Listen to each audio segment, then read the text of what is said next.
Like you already put, the new service chiefs are part and parcel of the operation. They were not brought from planet Jupiter. They are in Nigeria, Nigerians, and then they are part. They were part of the operations. Like General Irabo was also a theater commander. He was well known as a theater commander. In fact, he's been addressed as Mr. Borno. He's popularly known as Mr. Borno because of the long stay he had in Borno State. And then General Tahiru, the chief of army staff, took over from General Irabo as theater commander. And then when he tried to move to ground zero, a lot of military politics played out there.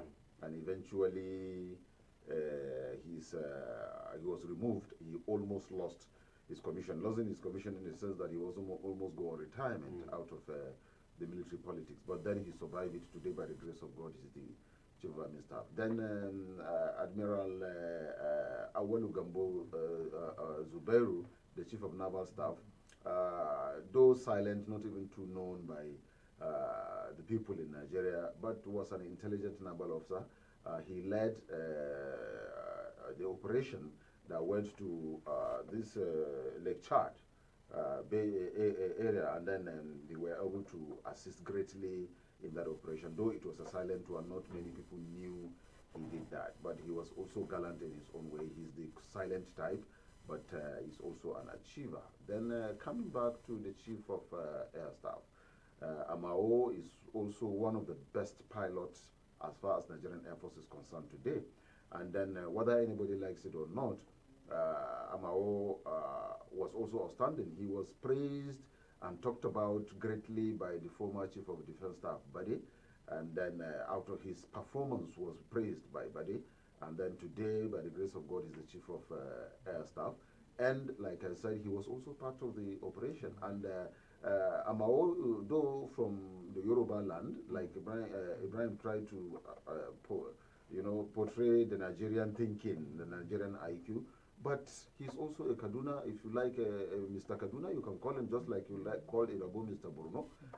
He's a great part of his life he spent in Kaduna here.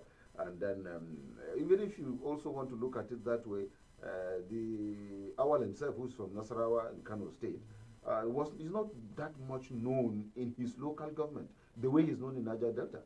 So it is a Nigerian thing. But then, we put ethnicity and regional sentiment in everything we do in Nigeria. Certain level, let me be plain about this. The Igbos are saying that why not from us? He's not from an Igbo, he's not an Igbo guy, so why not from the Igbo side? But then now calling that since the Inspector General of Police is leaving office, then an Igbo man be appointed into the office. I think we should be looking at competence, not tribe or religion or region. That is on the other side. Talking about whether there's anything special about these service chiefs that have been appointed, I think everybody has his own talent, everybody has his own gift from God. And then from the effort so far put, everybody knew what Irabo did as a theater commander. I just explained what Atahiru did as theater commander, and also this other, the naval chief and the rest. But you see, subordination within the armed forces, it's a command and control thing. Even if you have something to say at that level where the likes of Buruta and Sadiq were there, you will have little to say. Just an example where Atahir tried to reach ground zero, he was removed, brought back. Like I said, he almost lost his commission. There's a Yoruba general that was everywhere on social media. Sir, the boys are not running. They have done their best. We have fired them. Though we are in short of ammunition, we need ammunition and the rest. That consumed his commission. He was willing to work. He was only expressing what they lack and what he needed to be able to achieve results. But military politics consumed him. Why did he do that? That almost consumed Atahiru himself. So here clearly there is this issue of somebody having something to give in, but if he's not given the opportunity, he cannot give in. So let's look at what these guys are doing. They have gone to Borno now to go and do underground assessment of the situation, and that assessment will now, first they held a meeting, the four of them, before moving there. They are now coming back to re-strategize. But my hope and expectations, like you ask, and that of also Nigerians, the clamor is the same, the complaint is the same, the expectations will be the same. The result is what will make the differences. Now, in getting result, my advice to them goes thus. First, they should know that they are not, it is not because they are better than all the other officers that make them to be appointed service chiefs. That is number one. Number two, they should also know that it is not because they are more intelligent than the rest. It's not because they are more qualified than others. It is just that God has bestowed on them the responsibility of leadership through President Muhammadu Buhari. They should take it as a call to duty. They should work out, give out their best, ensure that they do everything with nationalistic thinking, with patriotism, but also in achieving result that is what is expected of them.